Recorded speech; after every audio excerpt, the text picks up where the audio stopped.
শিক্ষার্থীবৃন্দ, সরকারি হরগঙ্গা কলেজ মুন্সিগঞ্জ কর্তৃক আয়োজিত অনলাইন ক্লাসে তোমাদেরকে স্বাগত জানাই। আজকের পাঠ পরিচিতি একাদশ দ্বাদশ শ্রেণী ব্যবসায় সংগঠন ও ব্যবস্থাপনা প্রথম পত্র অধ্যায় ৭ রাষ্ট্রীয় ব্যবসায়। আজকে আমরা পড়ব রাষ্ট্রীয় ব্যবসায়ের দ্বাদশ অংশ। মোহাম্মদ শেখ মোস্তফা রাজীব, প্রভাষক, ব্যবস্থাপনা বিভাগ, সরকারি হরগঙ্গা কলেজ মুন্সিগঞ্জ আছি তোমাদের সঙ্গে। আজকের আলোচ্য বিষয়সমূহ একটি বিষয়ের উপর আলোচনা হবে, সেটি হচ্ছে বাংলাদেশে রাষ্ট্রীয় ব্যবসায়কে সফল করার উপায়। এর আগের ক্লাসে আমরা পড়েছিলাম বাংলাদেশে রাষ্ট্রীয় ব্যবসায় সফল না হওয়ার কি কি কারণ রয়েছে। আজকে আমরা পড়ব কিভাবে আমাদের রাষ্ট্রীয় ব্যবসায়গুলোকে সফল করা যায়।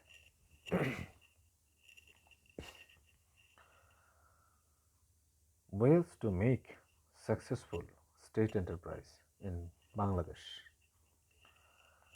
বাংলাদেশের রাষ্ট্রীয় ব্যবসায়গুলোর যে বর্তমান দৈন্যদশা বা স্বাধীনতার পর থেকে আমাদের রাষ্ট্রীয় ব্যবসায়ে যে দৈন্যদশা চলে আসছে, সেটি কিন্তু আমাদের দেশ ও জাতির অর্থনৈতিক উন্নয়নের জন্য একটি বড় অন্তরায় বা বড় বাধা হিসেবে কাজ করছে।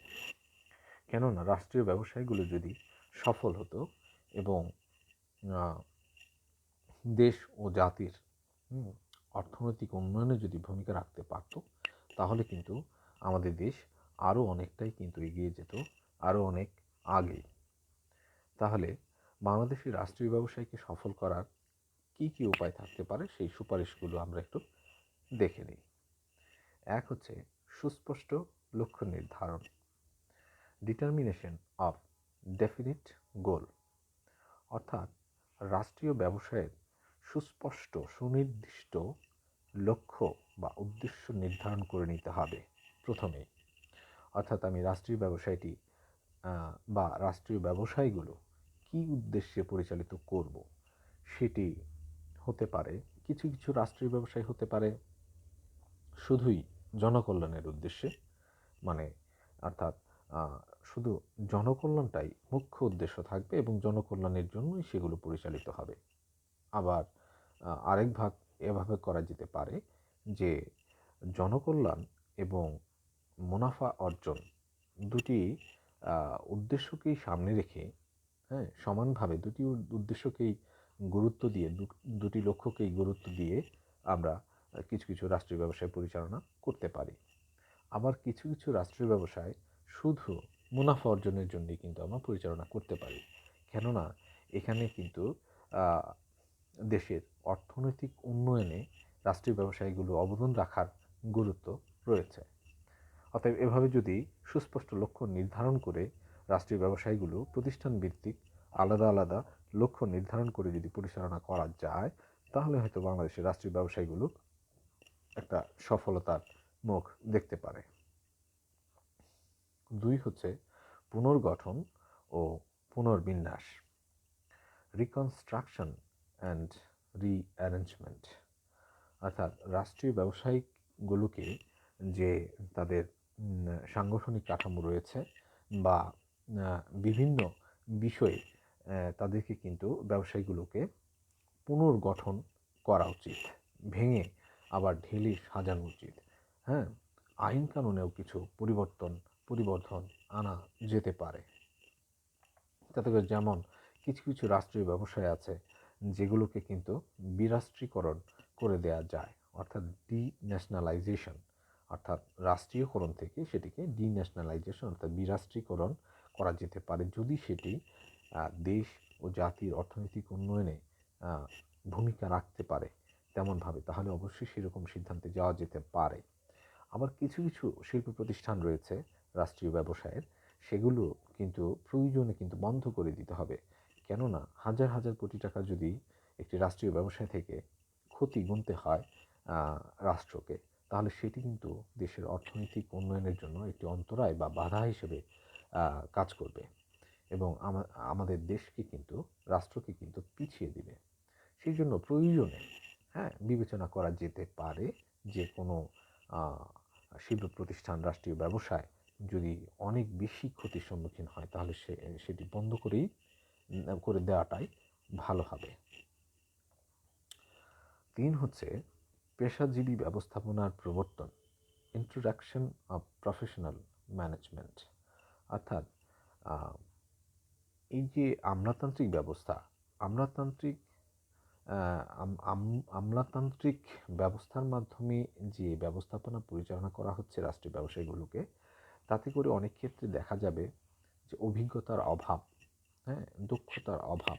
কারণ সেই নির্দিষ্ট ক্ষেত্রে, সেই নির্দিষ্ট ব্যবসায়ের ক্ষেত্রে কিন্তু হয়তো কারো দক্ষতার অভাব থাকতে পারে, অভিজ্ঞতার অভাব থাকতে পারে। সেক্ষেত্রে কিন্তু এই প্রফেশনাল ম্যানেজমেন্টটা সেখানে হবে না। সেক্ষেত্রে পেশাজীবী ব্যবস্থাপক নিয়োগ করলে, অর্থাৎ যিনি সেই সুনির্দিষ্ট ব্যবসায়ের ক্ষেত্রে তার দীর্ঘকাল অভিজ্ঞতা রয়েছে ব্যবস্থাপনায়, সেই ধরনের শিল্প প্রতিষ্ঠান ব্যবস্থাপনার অভিজ্ঞতা রয়েছে, এমন পেশাজীবী ব্যবস্থাপক যদি নিয়োগ দেয়া হয়, প্রবর্তন করা হয়, এই প্রফেশনাল ম্যানেজমেন্টের মাধ্যমে কিন্তু রাষ্ট্রীয় ব্যবসায় একটা পরিবর্তন আসতে পারে, ইতিবাচক পরিবর্তন আসতে পারে। 4 হচ্ছে স্বায়ত্তশাসন ও কর্তৃত্বার্পণ। স্বায়ত্তশাসন, কিছু কিছু ক্ষেত্রে কিন্তু রাষ্ট্রীয় ব্যবসায় পরিচালনার ক্ষেত্রে অবশ্যই স্বায়ত্তশাসন দেওয়া উচিত, সিদ্ধান্ত গ্রহণের ক্ষেত্রে ক্ষমতা দেওয়া উচিত। যদি সেটা না হয়, যদি কোনো রাষ্ট্রীয় ব্যবসায়ের সকল ধরনের সিদ্ধান্তে যদি সরকার যদি প্রভাবিত করে সিদ্ধান্তগুলোকে, তাহলে কিন্তু সেই সিদ্ধান্তগুলো সবসময় হয়তো রাষ্ট্রীয় ব্যবসায়ের জন্য ভালো কিছু বয়ে নাও আনতে পারে।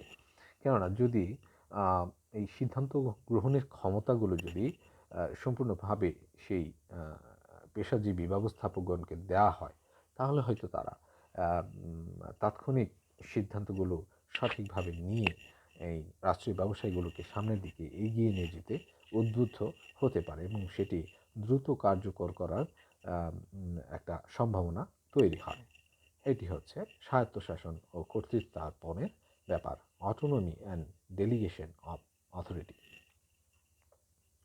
5 হচ্ছে সুষ্ঠু কর্ম নিয়মাবলী প্রবর্তন, introduction of proper working rules. অর্থাৎ রাষ্ট্রীয় যে শিল্প প্রতিষ্ঠানগুলো রয়েছে, রাষ্ট্রীয় যে ব্যবসায়গুলো রয়েছে, সেখানে বিভিন্ন বিভাগ রয়েছে, বিভিন্ন উপবিভাগ রয়েছে। এই বিভাগ এবং উপবিভাগগুলোর মধ্যে যাতে সকল কার্যাবলী একটা নির্দিষ্ট নিয়মাবলীর মধ্যে পরিচালিত হয়, সেজন্য কিন্তু এই এই আইনি প্রয়োজনে পরিবর্ধন এনে সুষ্ঠু নিয়মাবলী, কর্ম নিয়মাবলী প্রবর্তন করা যেতে পারে। তাতে করে বিভাগ এবং উপবিভাগের মধ্যে কর্মের দ্রুততা দেখা যাবে, কার্যাবলী, সকল কার্যক্রম দ্রুততার সাথে সম্পন্ন হবে, এবং যদি কোথাও কোনো ফাঁকিবাজি থাকে, সেটিকেও রোধ করা হয়তো সম্ভব হবে। 6 হচ্ছে নির্বাহীদের প্রশিক্ষণ, ট্রেনিং অব দ্য এক্সিকিউটিভস। বাংলাদেশের রাষ্ট্রীয় ব্যবসায় প্রতিষ্ঠানগুলোর মধ্যে যারা নির্বাহী থাকেন, তাদের মধ্যে যে প্রবণতা দেখা যায়, সেটি হচ্ছে যে চিরাচরিত যে নিয়মে চলে এসছে, হ্যাঁ, সে নিয়মেই চলছে এবং প্রতিষ্ঠানগুলো সেভাবেই চলছে। কোনো ধরনের পরিবর্তন বা ইতিবাচক কোনো উদ্যোগ গ্রহণ করে কোনো পরিবর্তন নিয়ে আসা, ইতিবাচক কোনো পরিবর্তন নিয়ে আসা বা বড় ধরনের কোনো পরিবর্তন নিয়ে আসা যা ইতিবাচক হবে, যা রাষ্ট্রীয় ব্যবসায়কে সফল করার জন্য আরও এক ধাপ এগিয়ে নিয়ে যাবে, এমন কোনো সিদ্ধান্ত কিন্তু খুব বেশি একটা দেখা যায় না। তো নির্বাহীদের মধ্যে একটা প্রবণতা থাকে যে চিরাচরিত যেভাবে চলে এসছে সেভাবেই, স্বাধীনতার পর থেকে যেভাবে চলে এসছে সেভাবেই চলতে থাকুক বা এরকম। তো তাহলে প্রশিক্ষণ কিন্তু এখানে প্রয়োজন রয়েছে নির্বাহীদের, যারা নতুন নতুন সিদ্ধান্ত নিবে, নতুন নতুন উদ্যম নিয়ে, নতুন নতুন সিদ্ধান্ত নিয়ে সেগুলো বাস্তবায়নের মাধ্যমে রাষ্ট্রীয় ব্যবসায়ে একটা ইতিবাচক পরিবর্তন নিয়ে আসবে, যা দেশ ও জাতির জন্য কল্যাণজনক হবে। 7 হচ্ছে যথোপযুক্ত প্রণোদনা দান, গিভিং প্রপার ইনসেন্টিভ। এই এই প্রণোদনা দানের যে ব্যাপারটি রয়েছে সেটি রাষ্ট্রীয় ব্যবসায়ে কিন্তু কম রয়েছে অপেক্ষাকৃত। যেমন উদাহরণস্বরূপ বলা যায়, বাংলাদেশে যে সমস্ত যে বেসরকারি ব্যাংকগুলো রয়েছে তুলনামূলকভাবে সোনালী ব্যাংকের চেয়ে কিন্তু তারা বেশি বেতন পায়, বেশি প্রণোদনা পেয়ে থাকে, বেতনও বেশি পেয়ে থাকে, আবার প্রণোদনাও বেশি পেয়ে থাকে। বেসরকারি ব্যাংকগুলো এই সুবিধাগুলো দিয়ে থাকে তাদের কর্মকর্তা এবং কর্মচারীদেরকে। কিন্তু সেই তুলনায় কিন্তু সোনালী ব্যাংক একটি রাষ্ট্রীয় ব্যবসায়ী হিসেবে কিন্তু সে ধরনের সুযোগ সুবিধা, প্রণোদনা, বেতন ভাতা দিয়ে থাকে না কর্মকর্তা এবং কর্মচারীদেরকে। তাহলে এই যে পার্থক্য, এই পার্থক্যের কারণে কিন্তু অনেক সোনালী ব্যাংকের অনেক কর্মকর্তারা অনেক সময় সোনালী ব্যাংকের দীর্ঘ সময় চাকরি করতে চায় না। তারা চায় যে প্রতিষ্ঠান ত্যাগ করে বেসরকারি কোনো একটি ব্যাংকে যোগদান করতে। তাহলে যথোপযুক্ত প্রণোদনা দান কিন্তু একটি গুরুত্বপূর্ণ বিষয়। আর হচ্ছে নিয়ম শৃঙ্খলা প্রতিষ্ঠা, establishment of rules and discipline. অর্থাৎ যে সমস্ত নিয়মকানুন রয়েছে, আইন কানুন রয়েছে রাষ্ট্রীয় ব্যবসায় পরিচালনার ক্ষেত্রে, সেই সমস্ত আইন কানুনে যাতে কোনো প্রকার ব্যত্যয় না ঘটে সেদিকে অবশ্যই খেয়াল রাখতে হবে এবং নিয়ম শৃঙ্খলা প্রতিষ্ঠা করতে হবে। যেন যেমন ধরা যাক ট্রেড ইউনিয়ন যে সমস্ত কার্যাবলী তারা পরিচালনা করে, ট্রেড ইউনিয়ন, হ্যাঁ, তারা অনেক সময় উৎপাদন কাজে ব্যাঘাত ঘটাতে পারে বিভিন্ন তাদের কর্মকাণ্ডের মাধ্যমে। তারা অনেক সময় অনেক ধরনের সিদ্ধান্ত নেয় যা প্রতিষ্ঠানের উৎপাদনশীলতাকে বাধাগ্রস্ত করে। সেই উৎপাদনশীলতা যে বাধাগ্রস্ত হচ্ছে ট্রেড ইউনিয়নের বিভিন্ন কার্যক্রমের কারণে বা তাদের নিয়ন্ত্রণ বা প্রভাবের কারণে, সেটা কিন্তু একটি রাষ্ট্রীয় ব্যবসায় সফল না হওয়ার একটি কারণ হতে পারে। সেক্ষেত্রে ট্রেড ইউনিয়নকে অবশ্যই তাদের কার্যক্রমকে নিয়ন্ত্রণের মধ্যে রাখতে হবে। সেটার জন্য অবশ্যই প্রয়োজনীয় আইন সংশোধন এবং পরিবর্ধন করা যেতে পারে, যাতে করে ট্রেড ইউনিয়ন সহ ঊর্ধ্বতন কর্মকর্তারা কোনো প্রকার নিয়ম শৃঙ্খলা ভঙ্গ করে কোনো কার্যক্রম করতে না পারে। নয় হচ্ছে দুর্নীতি রোধ, রিমুভাল অফ করাপশন। অবশ্যই দুর্নীতি রোধ করতে হবে। দুর্নীতি রোধ করলেই একমাত্র রাষ্ট্রীয় ব্যবসায় কিন্তু সফলতার মুখ দেখবে, এটা আমরা প্রত্যাশা করতে পারি। 10 হচ্ছে মেধা ও দক্ষতার মর্যাদা দান, evaluation of merit and skill.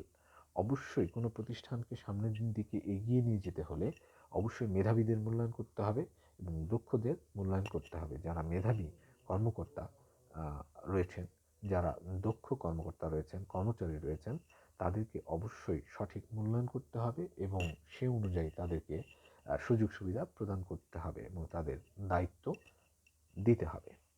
তাহলেই একটি প্রতিষ্ঠান, একটি রাষ্ট্রীয় ব্যবসায় প্রতিষ্ঠান কিন্তু সামনের দিকে এগিয়ে যাওয়া সম্ভব। 11 স্বজনপ্রীতি রোধ, রিমুভাল অফ নেপোটিজম মানে স্বজনপ্রীতি রোধ করতে হবে। রাষ্ট্রীয় ব্যবসায় দেখা যায় বিভিন্ন ক্ষেত্রে, নিয়োগের ক্ষেত্রে অনেক ক্ষেত্রে দেখা যায় যে স্বজনপ্রীতির মাধ্যমে কিছু কিছু ক্ষেত্রে নিয়োগ হয়। তাহলে সেক্ষেত্রে কিন্তু আমি মেধাবী এবং দক্ষ কর্মকর্তা এবং কর্মচারী কিন্তু সেক্ষেত্রে পাচ্ছি না রাষ্ট্রীয় ব্যবসায়। এটি কিন্তু একটি রাষ্ট্রীয় ব্যবসায় সফল না হওয়ার কিন্তু একটি কারণ। 12 হচ্ছে দেশপ্রেমে উদ্বুদ্ধকরণ, এনকারেজিং পেট্রিয়টিজম। দেশপ্রেমকে উদ্বুদ্ধ করতে হবে, দেশপ্রেমে উদ্বুদ্ধ করতে হবে কাদেরকে? কর্মকর্তা এবং কর্মচারীদেরকে, যারা একটি রাষ্ট্রীয় ব্যবসায়ের সাথে সম্পৃক্ত। দেশপ্রেম যদি কর্মকর্তা এবং কর্মচারীদের মধ্যে থাকে তাহলে কিন্তু তারা এই দেশপ্রেম থেকে রাষ্ট্রীয় ব্যবসায়কে আরও এগিয়ে নিয়ে যাওয়ার জন্য, আরও আধুনিকায়নের জন্য, আরও উন্নত করার জন্য, সফল করার জন্য, হ্যাঁ, লাভজনক করার জন্য কিন্তু তারা সর্বাত্মক প্রচেষ্টা অব্যাহত রাখবে। তাহলে অবশ্যই কর্মকর্তা এবং কর্মচারীদেরকে দেশপ্রেমে উদ্বুদ্ধ করতে হবে। তাহলে এই ছিল সুপারিশসমূহ, যে সমস্ত উদ্যোগ নিলে উদ্যোগ নিলে বাংলাদেশে রাষ্ট্রীয় ব্যবসায়কে সফল করা যেতে পারে। এই ছিল আজকের আলোচনা। ধন্যবাদ সবাইকে সঙ্গে থাকার জন্য। আগামী ক্লাসে ইনশাল্লাহ আবার দেখা হবে। আজকে পর্যন্ত আল্লাহ হাফেজ।